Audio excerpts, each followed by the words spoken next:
Your mouth is what? What did you say about your mouth? From eating. I'm still chewing this. Well, hello.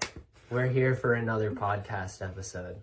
It's funny how this is always timed out with the moon and the lunar cycles when we do these energies. It's a full moon. Yeah, and we did the first podcast episode on like the day of the week that corresponds to the moon, and we brought in the energy of the moon. So I find it interesting that that's been the thing that's kind of like guiding us, because we take long breaks and then it always comes through at like a timing of the moon.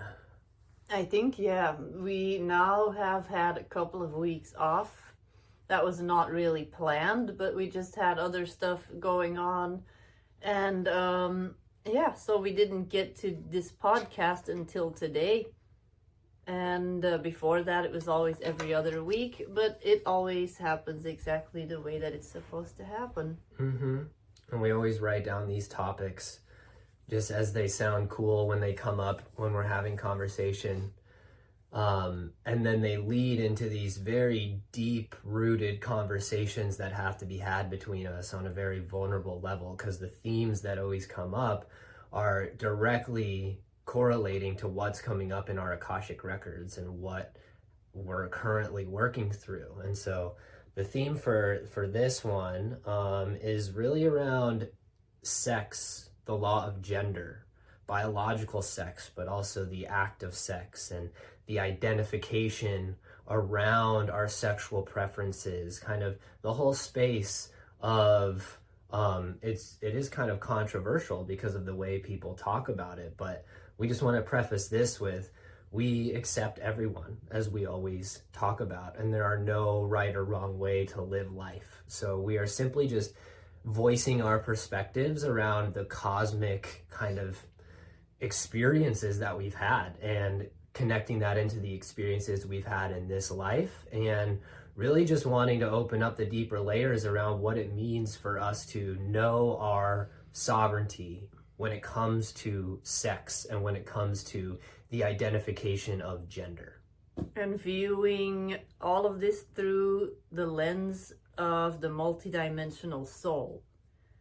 Because we both read the Akashic records for ourselves and for other people, we can see how none of this is black and white.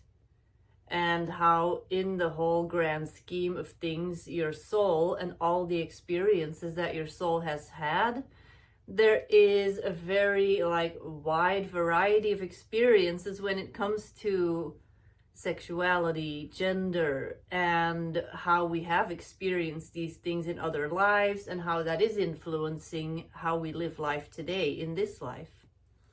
And I'm wearing a silver shirt, which I would say is in the gray spectrum. So when she says it's not black and white, we are finding this kind of like third area where we're finding ourselves between, and this even connects into the entire cosmic agenda and the history of the grays and kind of how genders are fluid and they move, and the law of gender is this process that kind of shifts based on the life that the soul is choosing to live in that moment.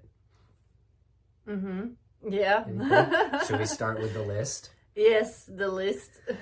So the first thing we have is just the illusion of masculine and feminine traits being programmed into identity. So we were talking about the illusion of masculine and feminine, of the conditioning that we've been taught around it. And how often we, humanity, people, let's narrow it down even to Western culture, meaning Australia, New Zealand, the US, Canada, Europe. Places that have a specific way of looking at masculine and feminine traits and what is a proper feminine person, what is a proper masculine person, and how we subconsciously have these programs running when we are looking at somebody else and how we may be judging them through this lens of the program and ourselves. How if you are a woman, you are going to be judging yourself through the lens of this program, and you're going to be like, oh wow, I am not enough, I am not feminine enough, I am not masculine enough. But when you look at other cultures, they may have a whole different program. And then when you zoom out even more and you go to other star systems, it's even different. And I just lost my train of thought.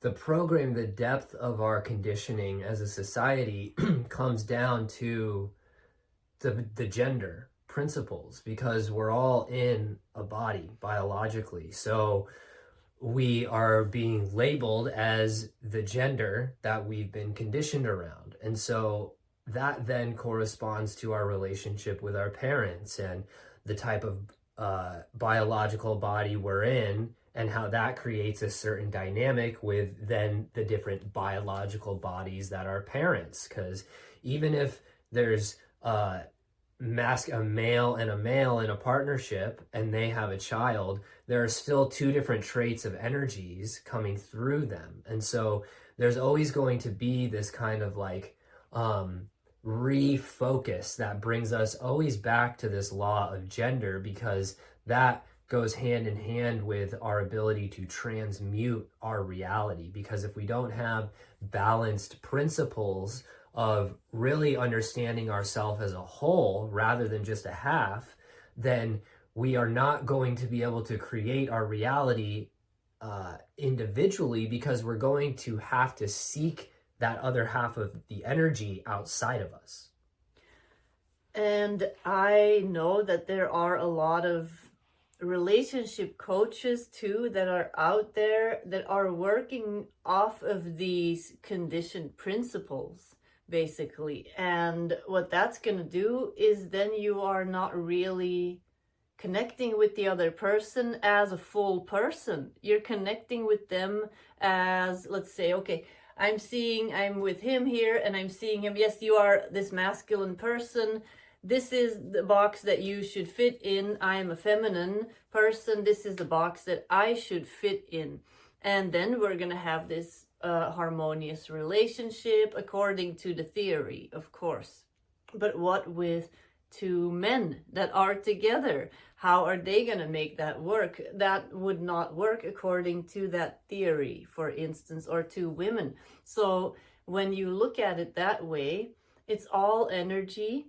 It's all fluid. There's going to be times where I am embodying more of a masculine energy, where he's embodying more of a feminine energy. Then there's times where I'm fully embodying a feminine energy and where he's in a masculine energy, because we both, all people, need to basically be in touch with this ability that they came in here with, to fully channel the masculine and the feminine inside of themselves. Everyone has this ability, and these programs of you are a man, you are a woman, are sometimes limiting us more than they are liberating us to our full potential to live together and express together, basically. Yeah, and there's like an inclusion principle that starts to come up when we see these things from a higher perspective, which is that wherever there is a feminine energy, there is a masculine energy, and wherever there is a masculine energy, there is a feminine energy. Because every single piece of creation is in its totality the complete wholeness of that creation. So no matter what you're deciding to measure, whether it's a particle or an atom or a whole body or a grouping of cells, that is always going to have both energies within that as a function of it. And so we start to see it as more of an instrument. Kind of at any point we could measure something to see if it's more masculine or more feminine energy, but we're going to find both. And so what is it tuned to? Is it tuned to masculine first and then feminine follows? Or is it tuned to feminine first and then masculine follows? Because when we break this down further, this gets us into the concept of time and space. And we've in our unconscious minds have separated the concept of time and space, when really time, space, and space, time, they cannot go without each other. And so this is the integrating of that holistic self, because you're recognizing that the fluidity of your energy is just dependent upon what's necessary for that experience, what you're clearing through your body, through your Akashic records, what your soul is choosing in an overall state of experience, what needs to happen in that moment in order to trigger something, to feel a certain emotion. And so it's all being triggered in order to get us back to the principle of including both genders in everything that's happening. Mm-hmm.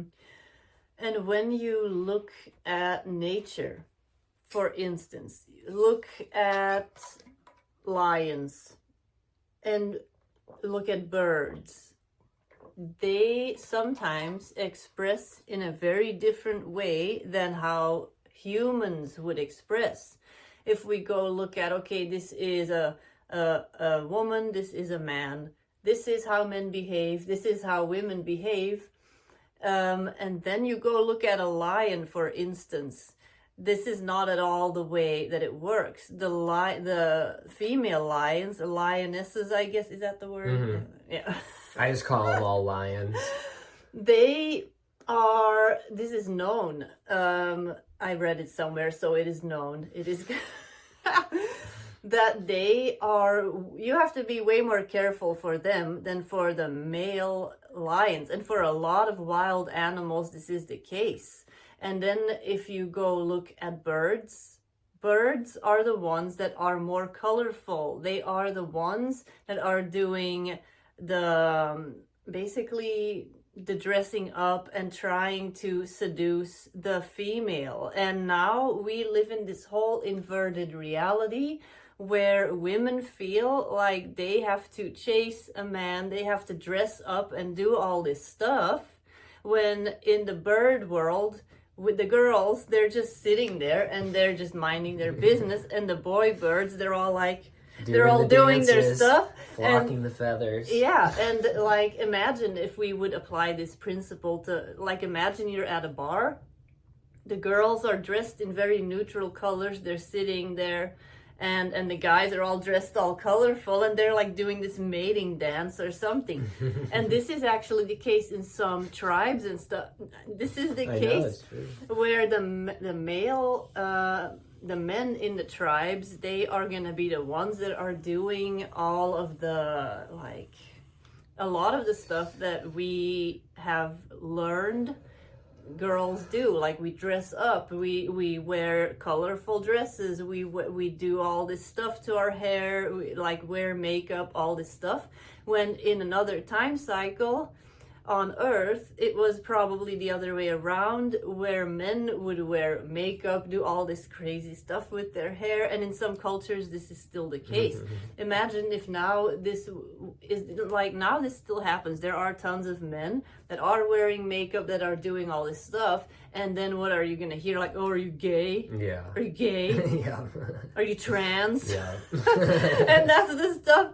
And in another culture, they would be, oh yeah, you are very masculine. It's so masculine of you that you are doing this to, like, conquer the woman, basically. And like, I'm thinking about right now the concept of like a female, like a lioness, female cat that is very protective of her young. And so you're having to watch out for the feminine protector in that case.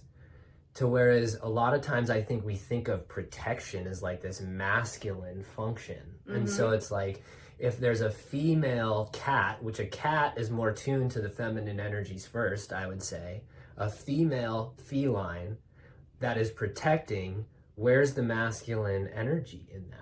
How does that come into play?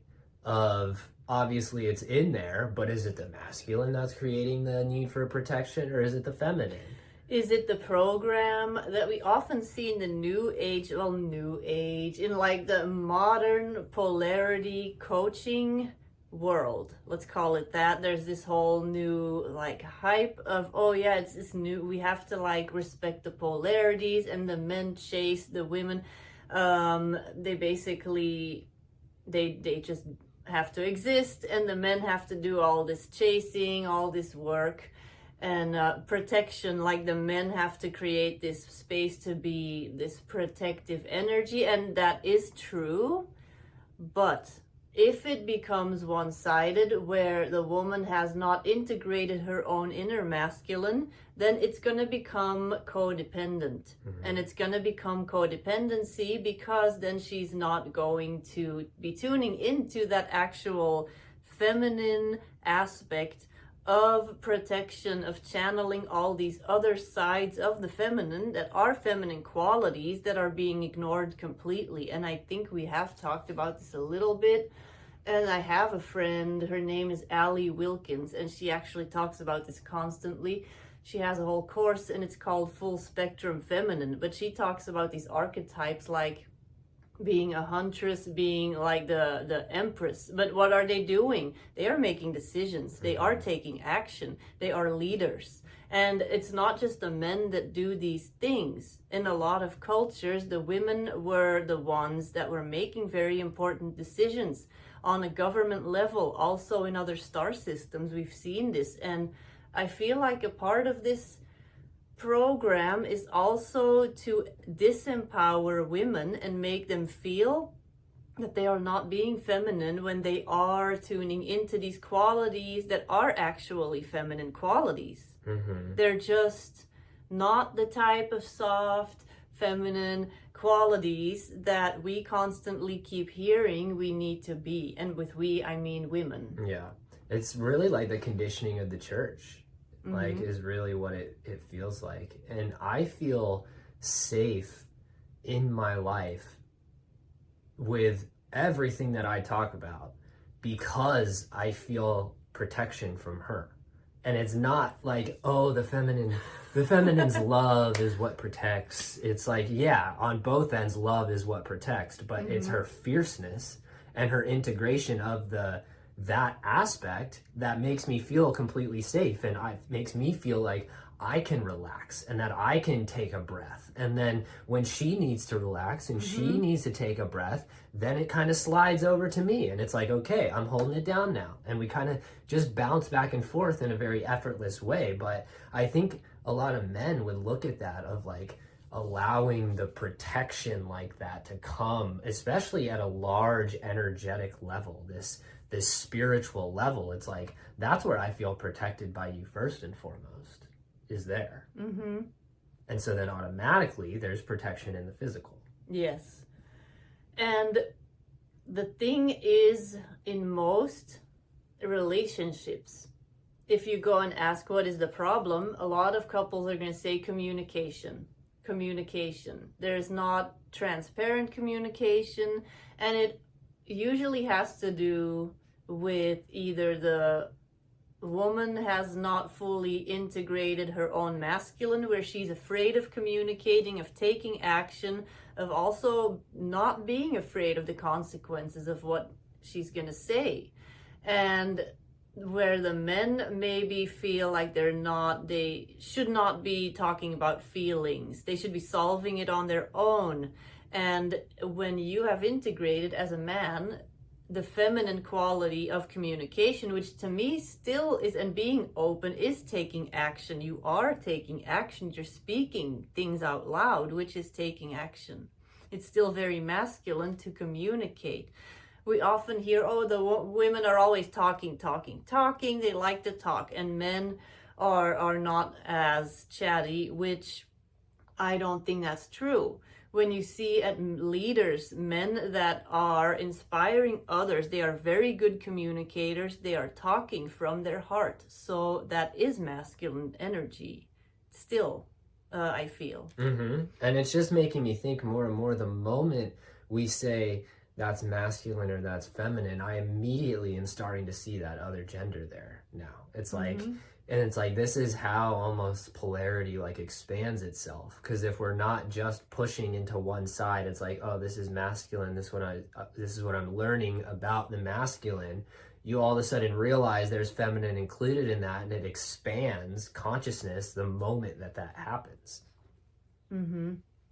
Yeah, I feel that we still want to put stuff in boxes, even in the spiritual community. And I'm not saying that, oh, ignore all polarity teachings, ignore all the stuff you hear about masculine, feminine energy, because there's definitely valuable stuff in there that has helped me a lot. But I think it's important to take what resonates, and that's not something that I like to say, because that's like, oh yeah, you can bypass all the rest. That's not what I mean. But then go and investigate further, dive deeper. Don't just take everything that you hear as truth and accept it. If something feels weird, or it makes you feel bad about yourself, or like, oh, I don't fit in this box that these people are talking about relationships, about polarity, I don't fit into this story that they're sharing, but I do feel comfortable in my feminine energy, but it doesn't look like what they're saying, or a masculine energy. Then it's basically part also, I feel, of this other agenda, which we'll dive into later, where keeping somebody in confusion and doubt is the best way to still control somebody. Yeah. And there's just so many different like facets of the masculine and feminine programming.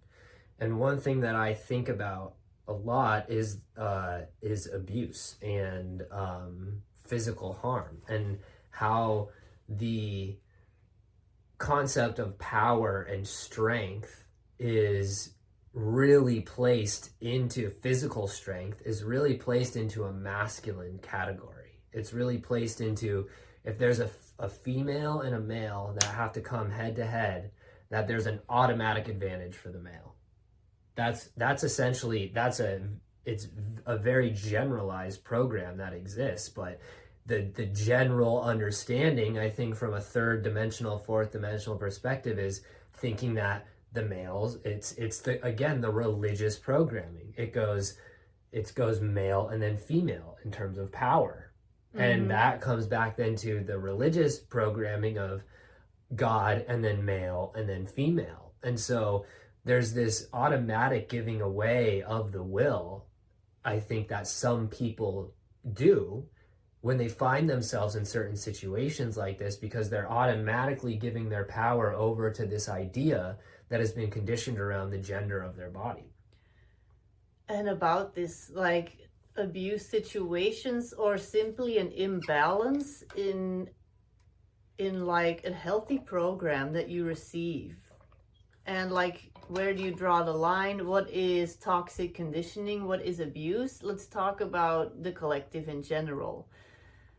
Men in general, when you ask women today around the world, has there been a time in your life where you were afraid of men? Yes.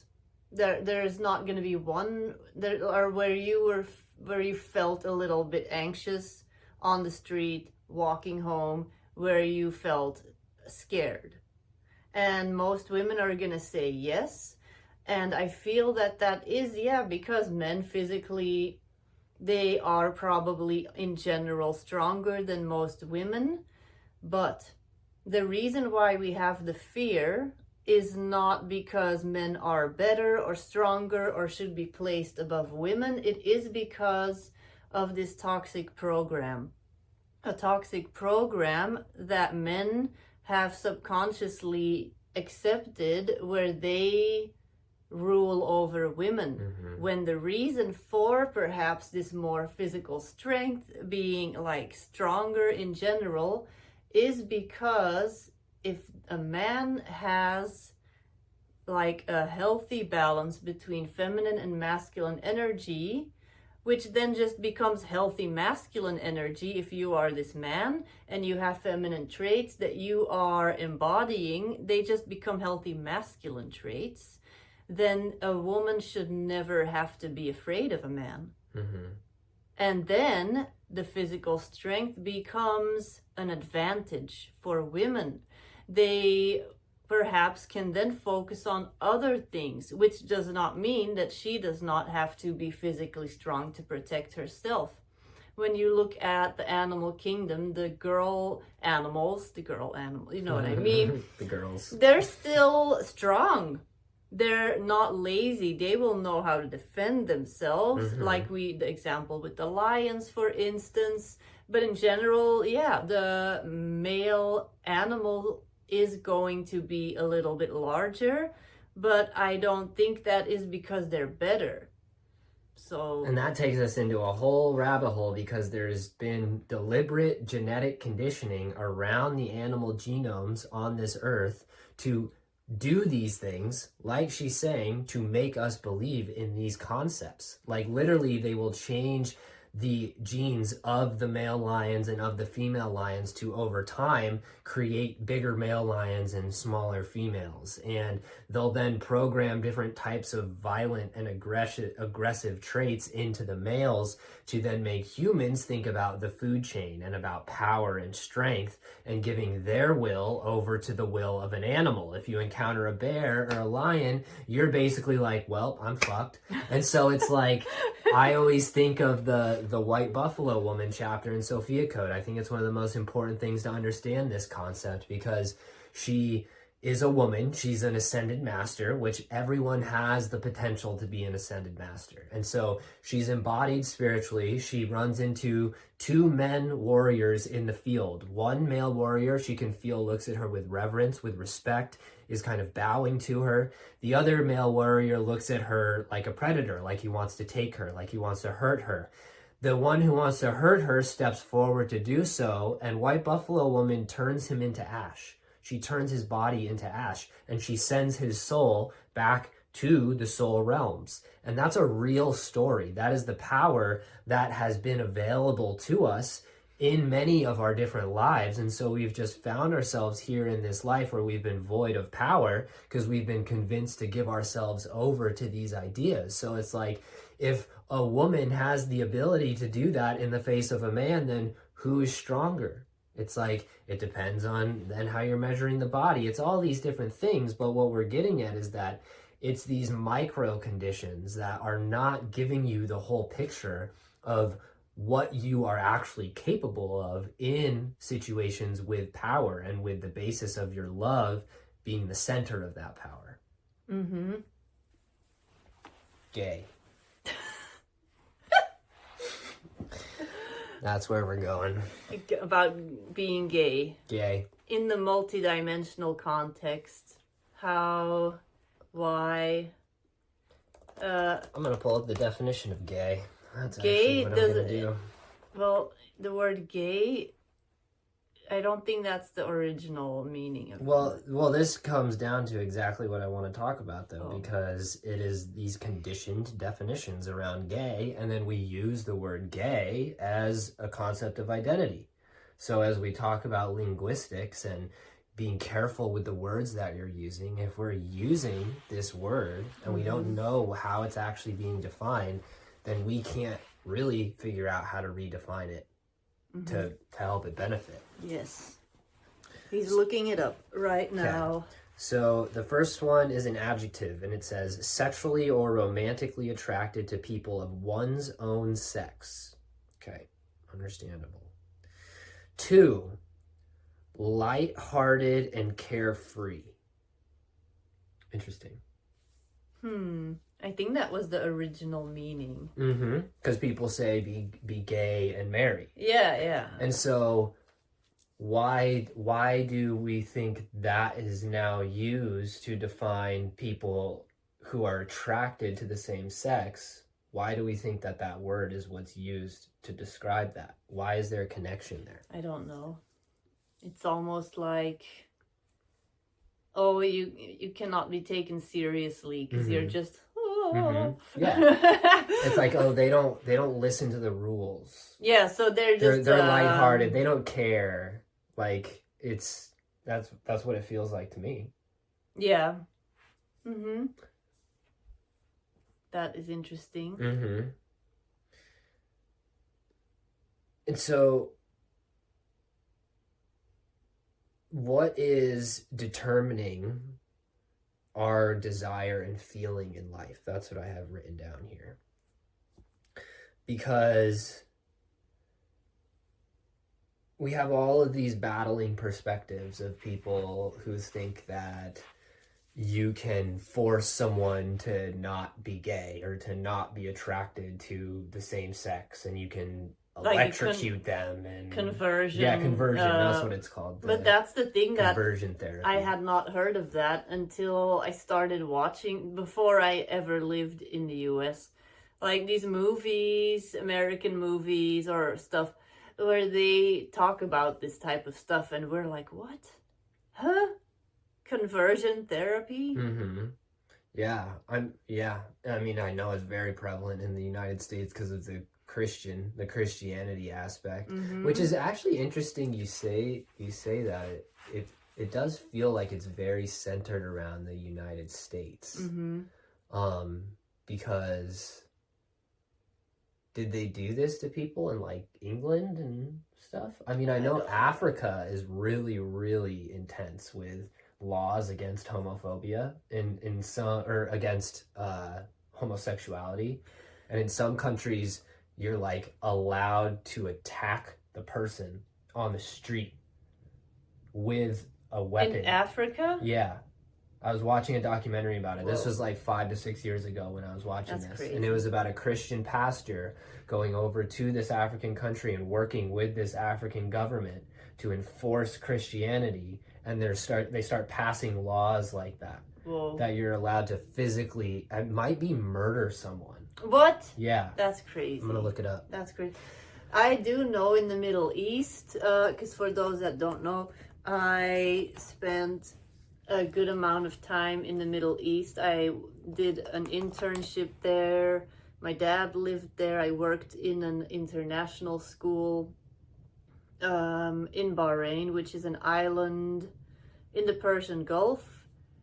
But that was in general. You could not openly show affection or hug or kiss, because you could end up basically in jail. You should not be doing that, regardless of your sexual preference, whether you were straight, gay. You just shouldn't be doing that.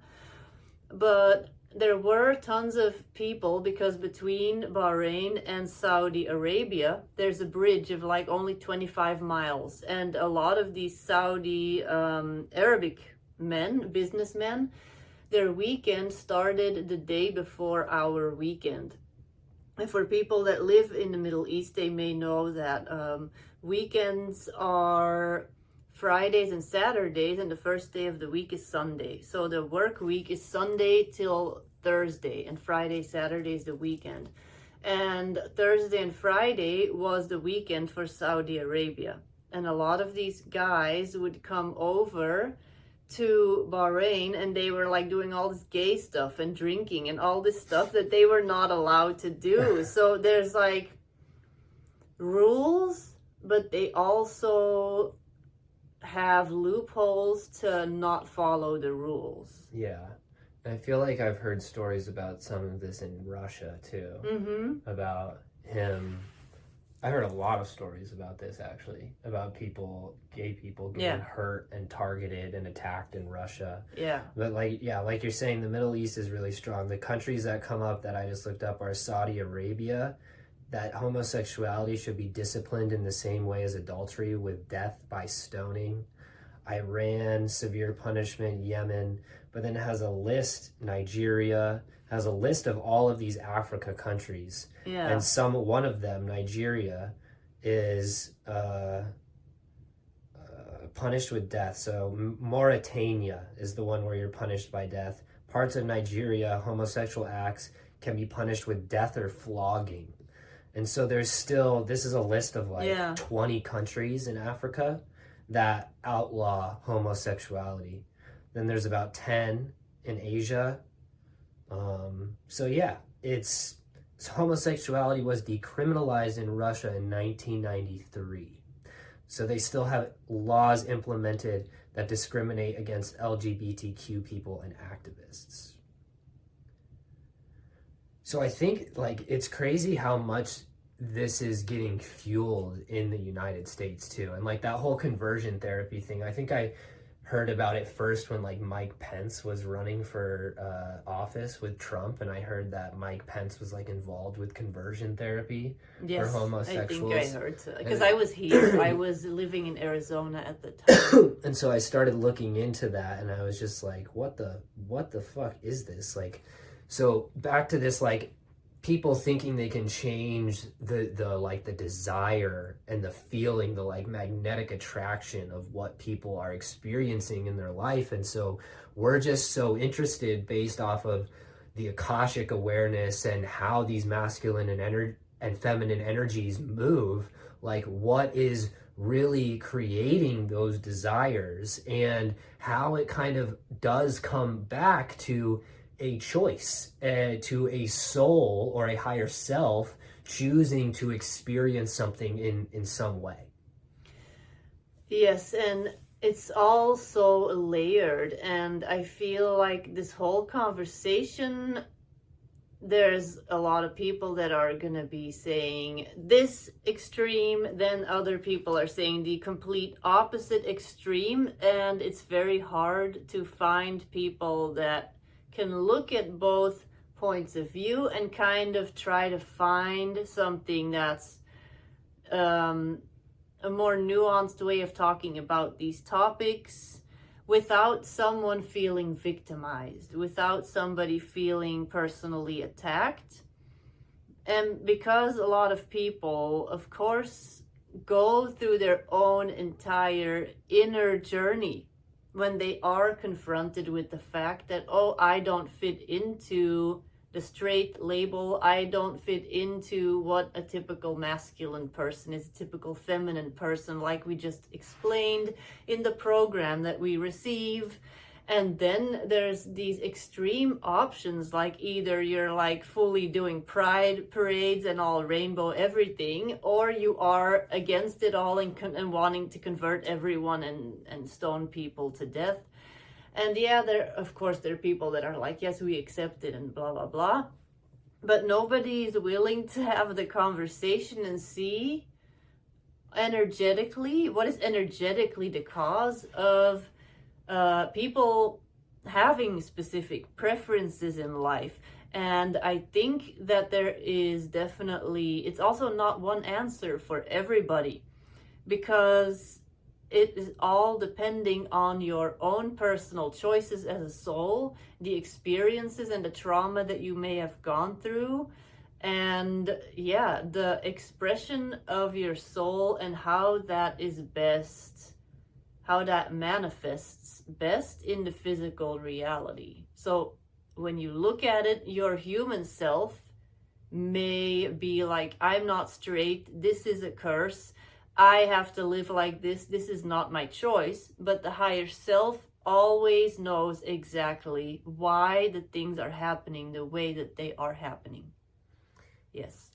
and we uncover in the Akashic records often these like false Akashic records and these false potential timelines, and like it's like this false Akashic field that can bring up these timelines for us to pursue based off of what we're getting programmed with and what we believe and what we're conditioned with. And so there are so many scenarios, and it's just like we talked about in the conversation with abortion, and I highly advise anyone to check out that episode that we did, because it's very similar. It's like there's no one answer, like it's going to be different for each person that's going through that experience. And so can we say everyone should be able to get an abortion, or everyone should not get an abortion? It's not like that. It's completely different, because the higher self knows that there are choices that need to be made to help heal things and to help go through experiences. So someone might need to have an abortion because it is their highest alignment that is playing out. But if someone is pregnant and they have fear about the future and they're seeing this fake timeline that they're believing, they might try to get an abortion out of control, out of fear. And so it's a very different energetic. And so that plays over into our sexual preferences and the way that we're experiencing things, and that these masculine and feminine energies are going to mix together based off of our other soul experiences. And they're going to come through very strong at very different times. There's going to be long periods in life where you're working through different types of energies that you're then working through at later points in time, and that you're then not working through at another point in time. So it could be very feminine oriented for the first 25 years of your life, and then you start picking up more masculine energies, and it's just like you're kind of going in this flow as you're uncovering this soul experience. And so the thing that I go to is just around the identity, and how I don't advise anyone to make an identity out of anything other than the one source, the one infinite creator. And from there, you can understand how your name fits into there, how your soul personality exists, how you're experiencing this specific body. But the first and foremost identity is source. So you're not creating these splits and these kind of breakaway pockets of identity where you're separating yourself maybe further from the process of connecting with source.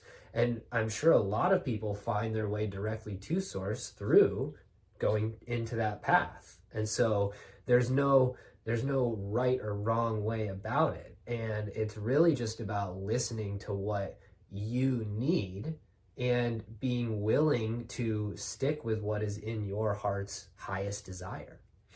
Yes, and this automatically, for me, connects in with the ADHD and autism labeling, because a lot of it is connected. And when you go look at science likes to put things in boxes. So it's sometimes also going to link neurodivergence to not necessarily being straight, and how those two are sometimes connected. But that's a whole thing I was not prepared to go into. But for instance, if I'm gonna go by all the labels, then I am ADHD. And is that gonna serve me my whole life to believe that I'm ADHD? For a time, that may actually help, because I am then understanding myself through the lens of the program that I am existing and navigating in.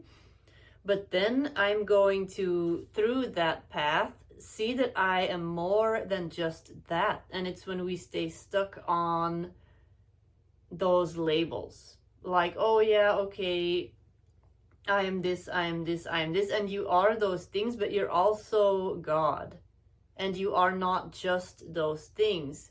But I definitely feel that for a lot of people, it can be a big consolation at first. It can be a big help. It can be like a space where you can feel seen and accepted when you say, okay, I am a member of the LGBTQ plus, whatever the letters are, the alphabet family community. Because for now, this is what you need. You need to heal, you need to be seen, accepted, and this maybe needs to be your identity for a while, to the point where this is the majority of your life. You see yourself as that person.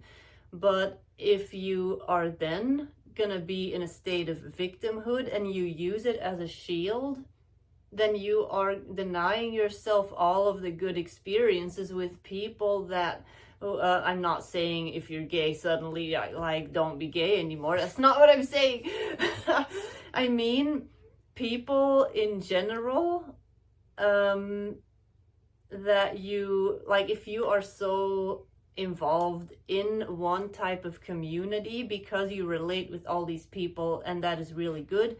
But then you may be limiting your life experience to just being around one group of people that becomes this echo chamber. Mm-hmm. And it can be very, very healing, but you are more than that. You are maybe also, like in my case, I'm a painter. I am a mother. I am a researcher. I am all kinds of different things. And we are using labels more as a way of expressing source that flows through us, rather than saying this is source and I'm putting it in this tiny box. Okay, that was my... And when you say I am, I immediately just think of the source statement of I am. And so you are source saying I am, and then you're presenting the archetype, presenting the frequency of what that thing is, because that thing is then going to come through as you are. And so it's I am, fill in the blank. And the guides through Paul Selig, they always say, I am word. This is your new name. Your name is word. And you are the vibration of source in action. And so they talk about how you transition your name to this larger aspect of self. And if you're a child and you're not being seen by one of the genders of the parents, and you hold that wound growing up, then you're going to be outsourcing that gender or protecting yourself from that gender in some way. And so if you aren't recognizing you have this desire to control things in order to be seen in a certain way because you weren't seen in that way before, you could try to control your reality and create more identities to be seen as that are still not taking you closer to that original source point.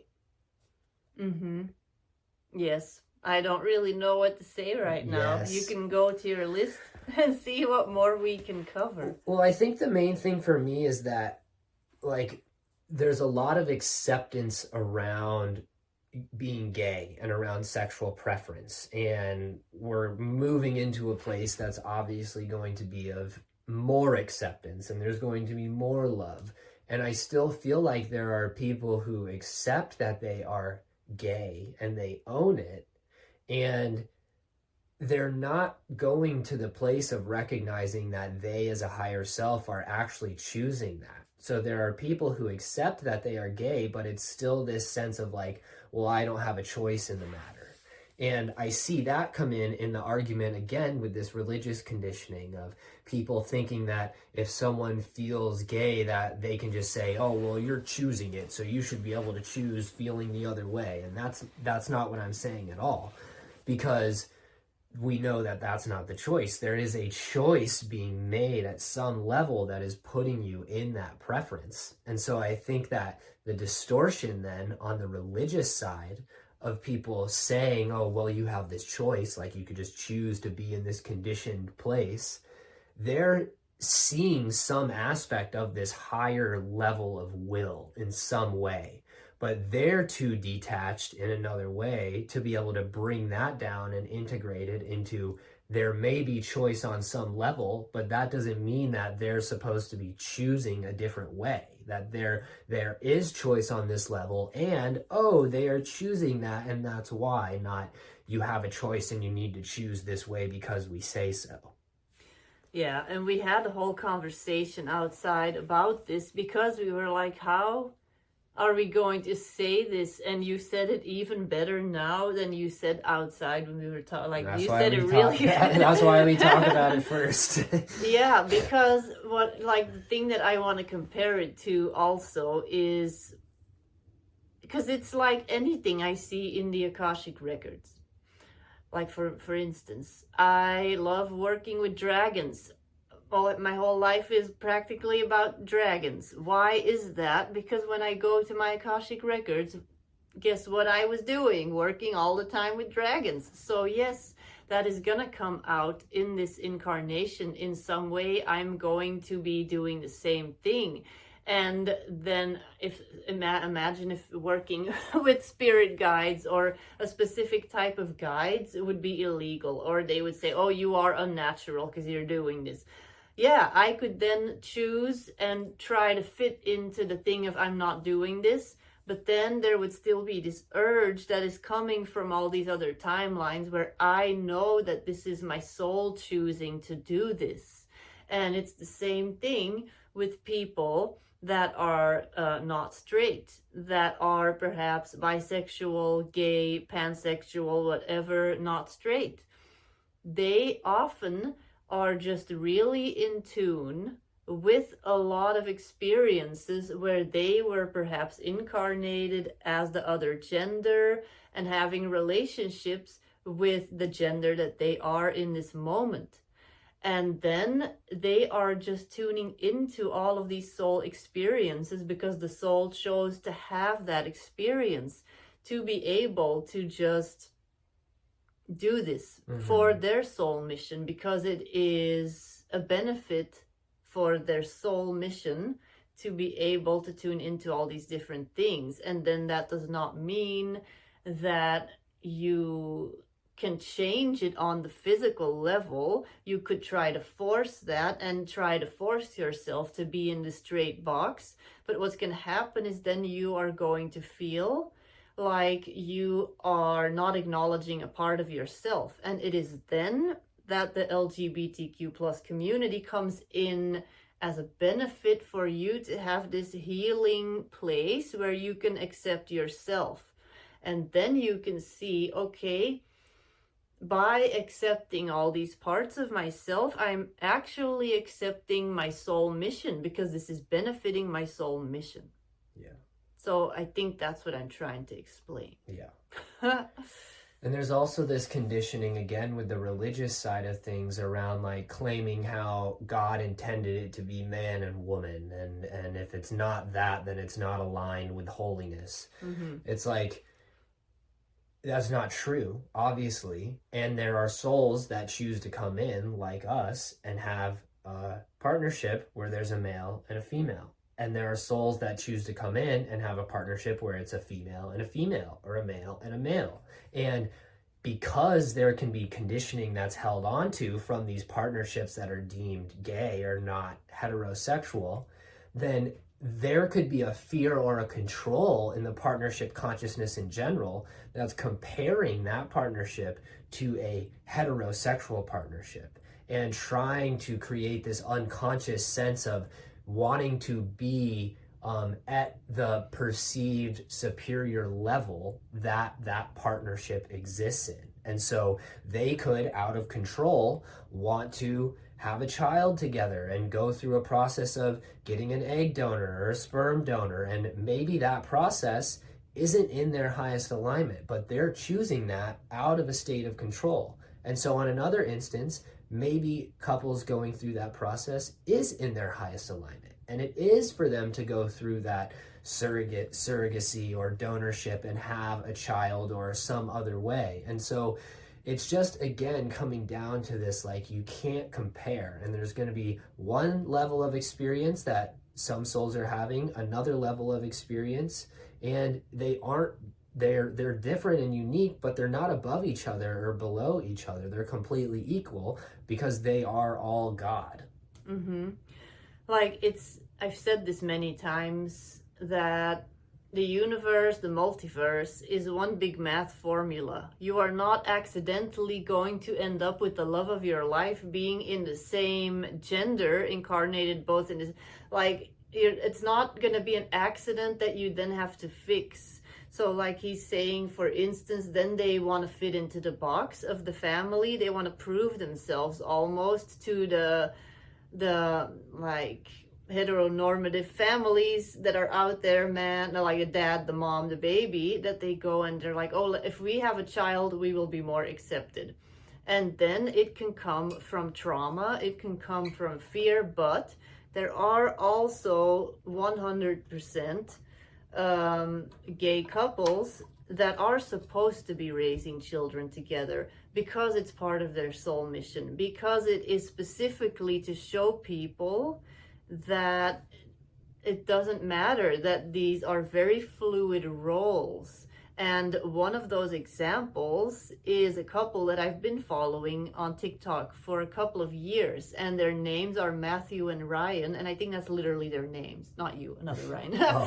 and they're on TikTok, and they share their whole story, and you can see that they've been together for like 8 years already. And they are sharing this whole story, and you can clearly see this very high level soul connection between them, and that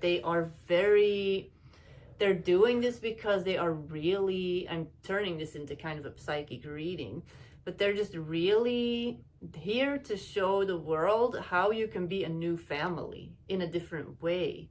And it's not just for gay people that they're doing this. They're showing this for all conditioning in general, I feel.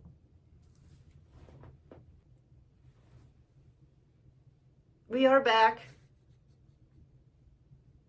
I'm glad you said something. I was just gonna wait until someone did. But they're not even gonna know because it's just I'm gonna edit all of these things. Oh no, you gotta put. You gotta put it right there. Yeah, it will be good. Mm-hmm. We'll say we are back. Yes, but I mean, like, they're not gonna know that we even took a break. Oh, it's okay. We took a break. Yes, we're back. We did. Okay, next topic. The next topic is judgment and the subtleties of judgment, and we were talking about judgment in comedy and judgment in humor, and how they're. So we're done with the gay topic. Yes, we're closing that part out. If you have any come questions, back a little bit yes, more if you have at the questions, end, put them in the comments. Yes, as always. So we were talking about judgment through comedy, judgment through humor, and this will branch into judgment in general, but how it's embedded in our psyche because of the consciousness society that we grew up in. And there is this level of needing to get to being able to make fun of self, being able to laugh and hold a detached mindset around the non-seriousness of things, because I think the non-serious. Serious A or B? Both. C. Yes. The non-seriousness. Mm-hmm. Continue. Okay. The non-seriousness or seriousness? You said the non-seriousness before I rudely interrupted confused. You. Now I'm confused. With my joke. We need to be detached. The non-seriousness of self, you said. Yes, we need to be detached around that and not be detached from being so serious. Yes. And like, especially with me growing up with the caretaker that I had and the relationship dynamic we had through trauma, there was a lot of judgment, a lot of making fun, but really holding deep judgment within that making fun. Like at the expense of the other person. Yeah. It wasn't... And it's passed off as like, oh, it's a joke, I'm joking, but you can feel the deep levels of judgment that's actually there. So one of my reactions is I tend to get suspicious that is happening to me again, is what my trigger happens through that. Mm-hmm. And I'm somebody that jokes a lot. And that is used to, I grew up with brothers, with a dad. We did martial arts again. Connecting back to the previous topic, I did not grow up to be the typical girly girl stuff. I did not do that many of those things. So I am used to guys joking around, fighting, all this stuff. So often I behave like that. And I love jokes. We make jokes all the time, Mm-hmm. and I will definitely push the limits of a joke, but I still have this conditioning around things being like off limits sometimes with making a joke towards her or about her, because I did that with my male friends, and then when I would try and do that in my partnerships, it went really bad in the past. And so I think I got into this place of like, okay, there's this kind of line of humor that's like allowed in these two relationships. Because then I also have, again, that conditioning with the mother, the gender of the feminine, of being judged and watching her judge others while claiming it's a joke and that it's funny. I think if you can, like you said, the non-seriousness of self, taking yourself not too serious is actually being very serious about yourself. Stay with me. Like you have completely recognized yourself as source energy, and you know that literally means that you should take things with a grain of salt, because if you, like, God likes to joke. Mm-hmm. Jesus was a master jokester. He was funny. He made jokes. It was all funny. If someone said something and it was a joke, he would realize I am God, I am love. And this is not true. It's a joke. And because it is so absurd almost, when I will say something, it is because it is so absurd that to me it will seem obvious that it's a joke because it is so absurd. But then, of course, and that's how I think a lot of miscommunication happens with people in general, not just with us, in general, people. They take a joke and oh my God, it becomes serious because you're touching on somebody's trauma without realizing that in the past, somebody may have said these things to intentionally hurt this person. When I, for instance, see him as like I admire him, I look up to him, like there's no way I would say something to put him down on purpose, because to me it's so obvious when I say something, oh yeah, it's obviously a joke because I look up to you, like the way you look, not like you're better, but like I see my equal. Like I would not say things to you that I would never say about myself. And because I also understand how it's kind of just all a big joke what we're doing.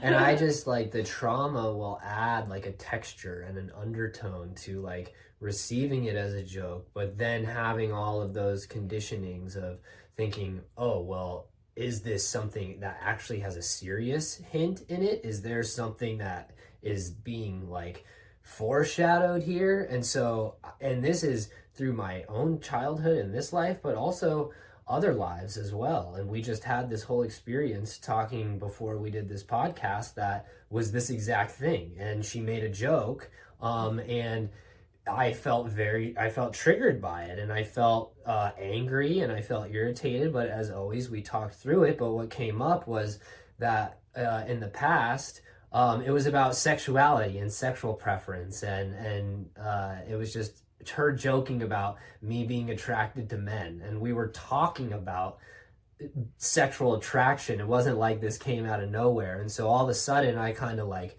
shifted, and I started realizing that in my past that there had been people who said this to me over and over and over again when they knew that it wasn't true, and I knew that it wasn't true, but they kept saying it to basically make me angry and to piss me off. And so I had this kind of anger that was just there.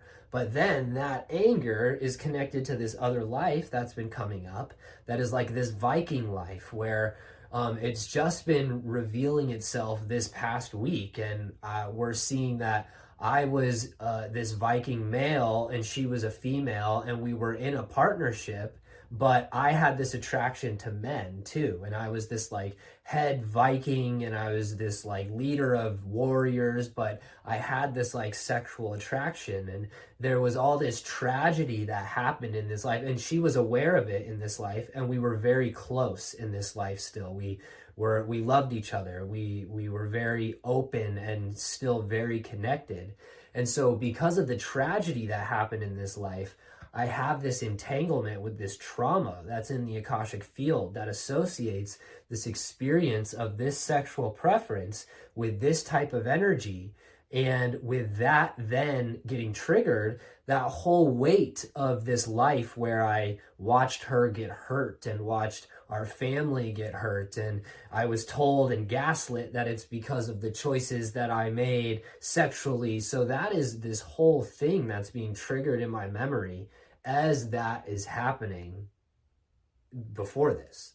And I think for a lot of people, those things are coming up because the Akashic field is awakening collectively for many. We are able to collapse timelines, but that also means that some of these things are going to come up and you're going to get triggered and you're not going to know why. And like, it's funny because I'm not going to say who, but somebody that I was with was actually turned out to be gay. And I was then very triggered in the moment because I felt like, why did you not just tell me? Why did you not just talk to me about this stuff? Because of course I saw how, not well from him, because I have not really tuned into this life very much, but how we in this Viking life, we had this conversation and we had this communication. We were very open. we were basically, and I don't mean open in like an open relationship, it was more like sensitive and transparent and emotionally open with each other, so that we were aware of the dynamics of this whole thing, and there were no secrets. It was all just extremely transparent, and there were like a lot of deep conversations that were had. We had children also in that life, and we were like a family, basically like any other family. And that pattern is from that pattern of being this very masculine warrior and having this conflict with sexual preference in a way. I've seen this pattern in this oversoul structure, and I've seen it in many different people, and how they're connected to that oversoul. And so it just goes to show, it's like, that's the oversoul I was incarnated through in that life. And because I was taking on that kind of karmic line, that pattern, I was going through it, and we were going through it together in order to help heal that. But overall, during this last Venus retrograde and Mercury retrograde, I think we felt some really, really deep core wounds being triggered. And it was like, I don't know if it was stuff that we hadn't faced together before, but it was just like another really heavy layer that ended up coming up, that we had a lot of physical pain, and we had a lot of like the feeling at that Airbnb of kind of like that slavery energy and we never even did a podcast there, did we? Or we did one. Oh, we did do one. We did the fake family episode there. Yeah, that's the what we fake did. Family episode. That was essentially the energy of that place, was this the like fake family. overlord shadow. Still yeah. The fake family. But yeah, so it's like we've just been having these things come up where we then have to talk deeper and realize why we're acting in certain ways. And one of the things was us initiating sex with the other person, and realizing that because of our trauma that we had individually experienced, we were both feeling the same thing, and like out of not wanting to perpetuate that trauma with the other person, we were both kind of like a little backed off from this normal way that we have been in that relationship before. Yes. So because of traumatic experiences where we were basically where our boundaries were not being respected, we wanted to overcompensate and definitely not like break someone else's boundaries. And then there was also this fear of rejection, because like I just said, this experience with this partner that turned out to be gay, that was basically, for a while, I believed that there was rejection because I was the problem. And then later I found out, oh, there was a rejection because you were just attracted to men. Like, okay, but there's still, and you know, of course, that, and like, it's normal. Okay, you are attracted to men. Just tell me. And, but there's still that trauma. The body is going to remember that. And also the trauma of just being intimate with somebody, and it can be many years later. If you both have that trauma from having experienced sexual abuse trauma, then it's gonna come up with this person that you love so much, and you don't want this to be an obstacle, but it's gonna come up because it needs to be felt. And in our case, we really worked through a lot of this by talking, and sometimes it's going to sound so ridiculous what you say, and you're like, how am I even going to, this sounds ridiculous in my head, now I have to say it out loud. But it's when you do it, you like feel this weight lifting and falling away, and then you start communicating. And that's how you start to see, also through this programming of sexuality, and what is the goal or the intention of connecting in that way physically, and what should be the intention. And then you start to see how so many people simply dissociate entirely physically when they are having sex. They just dissociate, and it's a way of connecting and having control over the relationship, and it becomes this thing of, oh, if at least we are having sex, we are doing okay. And the thing is, then you don't have to talk, you don't have to communicate, and then it's almost like a band-aid, that you're trying to put a band-aid on like a chopped off arm. It's gonna keep on bleeding all over the place, and you're gonna bottle up the real problems and not talk about them. Yeah. And I think that was the biggest core wound for me, was the pressure on the sex in the relationship, and having all the wounds that I had in previous relationships, like seeing how that created this kind of rift in my confidence in myself and the way that I carried myself. And so it was this feeling again of like having this kind of pressurized platform on this experience of sex, and then holding this very, very illusory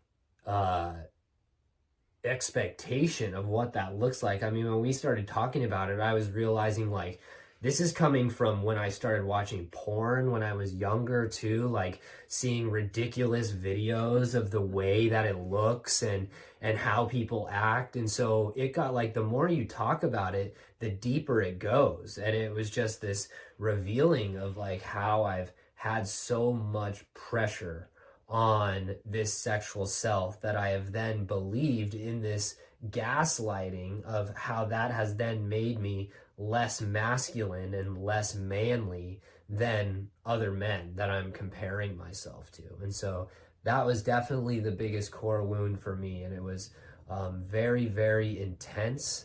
It was one of the most intense retrograde experiences I've had, I think, ever.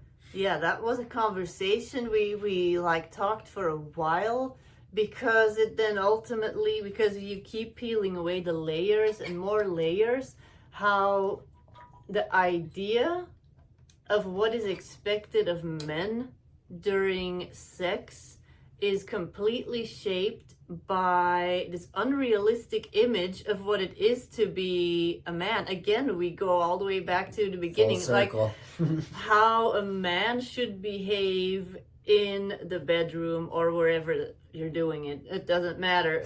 But like how they should behave, and these subconscious expectations that they are then putting on themselves, because this is what we see, this is what masculinity is, and most women are like, no, that's not at all what we want. So but yeah, then you're gonna subconsciously have this program running already, which is just going to feed into you feeling emasculated, and then you're just gonna shut down even more.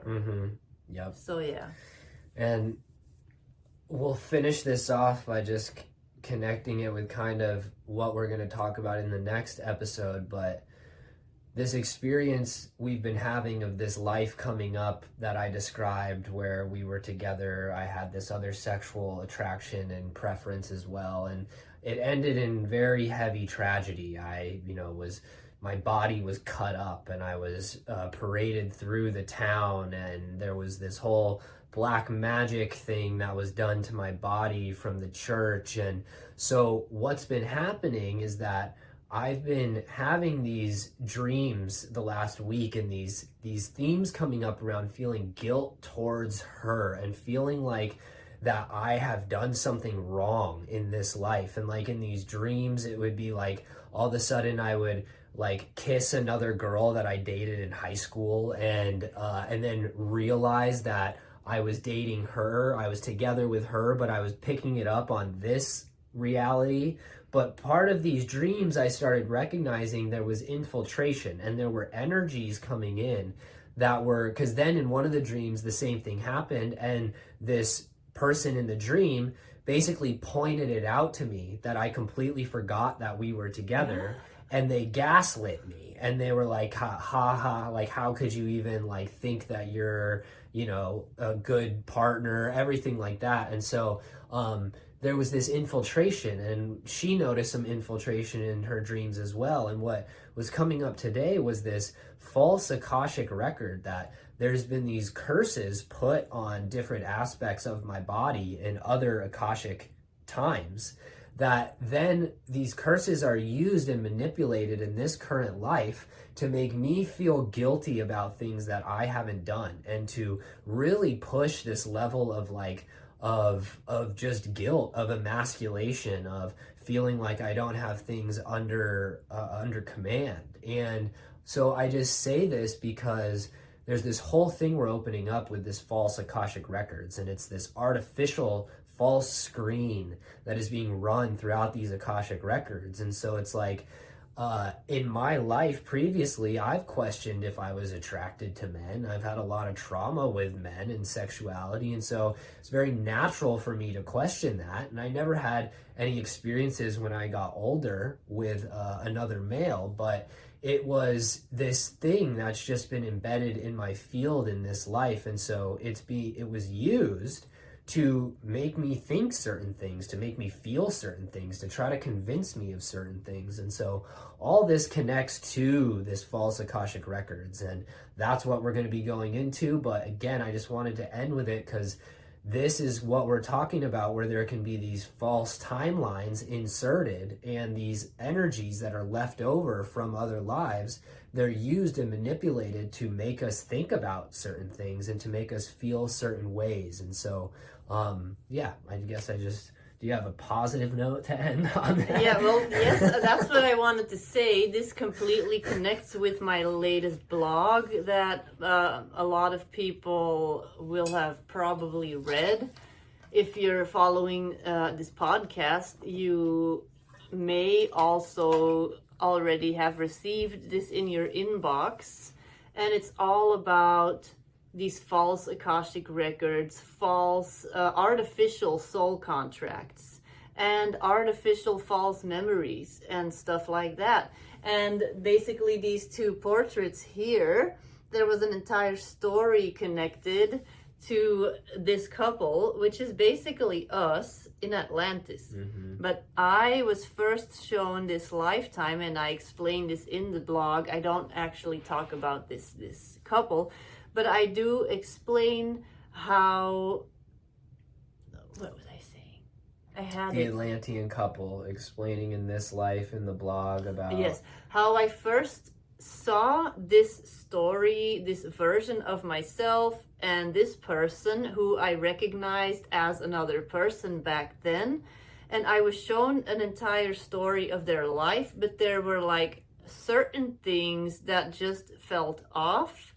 And then I learned about the cloning and all the stuff. So go watch all the stuff. The second episode about the cloning, which I think it's episode 2 of the podcast. And also find this article. It's on my Substack. And I think the title is something like False Akashic Records Cloning. Something with cloning in the title.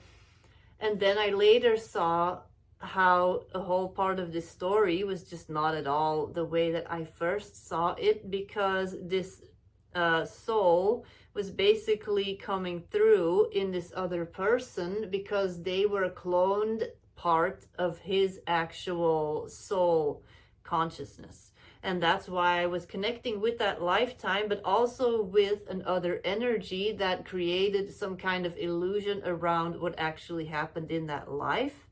And so a part of this stuff, and we're going to talk more about that in another one, and I believe we are having these experiences so that we can learn how to recognize what the true Akashic records are, where there has been infiltration, because like the lifetimes that he's struggling with, or not struggling with, that he's basically now ripping the illusion, this veil of illusion off of that for a couple of years he thought went a specific way, like I had with this life, because he was with other people where these lifetimes presented in this way with this layer, this veil of this curse or illusion, false memory screen basically placed over it. And I didn't have that about those specific lives. And it's when we started putting these puzzle pieces together, I said, I don't remember this. And then 80% of that life is the same, and then how it ended or something will be different. And then we start to go and look at these things together, and we suddenly see, oh, this feels not true, and we can feel it now.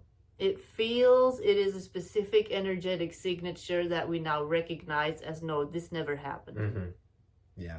Yes. It's essentially the parasite that we talk about, the parasite presenting itself. Yes, for those that did the Dragon Codex, that is something that we talk about. It is basically this AI false consciousness that somehow got way out of hand and started infiltrating everything. So yeah. And I have this new playlist on my YouTube titled Clones, Man, Clones. And you can check that out. That's the title? Yeah. You can check that out. It has like our podcast episode, 2 of them, the fake family one. I talk a lot about clones in there as well. And then I put in some of my own individual YouTube videos just to get kind of like a larger picture around that process. So maybe we'll include the description of it in this link in the podcast description. But that feels complete to me. If you have any questions, because I'm sure there will be questions, then maybe let them kind of sink in and then come back to the comments and put them in the comments. And then we are going to do a part 2 to answer more of your questions. Also, again, if you felt triggered by any of the stuff that was said, please know that it is never our intention to judge anyone, regardless of your gender identity or sexual preference. And that would be the same as us judging ourselves and our own soul experiences and how they are expressed on this planet. So we would never want to judge you. We are seeing these things, connecting dots, and then sharing it with you in the podcasts. And if you want to work with us, you can. If you want to dive into some of this stuff, because I've actually worked with people specifically in the Akashic Records around gender identity, around that they were struggling with this and they wanted to understand it on a multidimensional soul level. So yeah. We have some cool new stuff that we're rolling out too. We just finished a sacred business development container. That's 8-week one-on-one, one-on-two with us. We just are updating our sacred union partnership container, and we're going to roll out a trauma healing container, which is going to include practices for all of the very severe aspects of trauma, all trauma in general, but we're going to be able to include things like satanic ritual abuse, mind control programming, narcissistic abuse, narcissistic attachments, all of those types of things. So just head over to thegoldendragontemple.com and you can check that out. And also we do have 2 live stream events that are now available as replays. They're basically classes. They're 4-hour long classes. They are very affordable. You get a ton of stuff. You can also just find them on our website. And those are really big pieces to this overall puzzle that we're building. So highly, highly recommend that.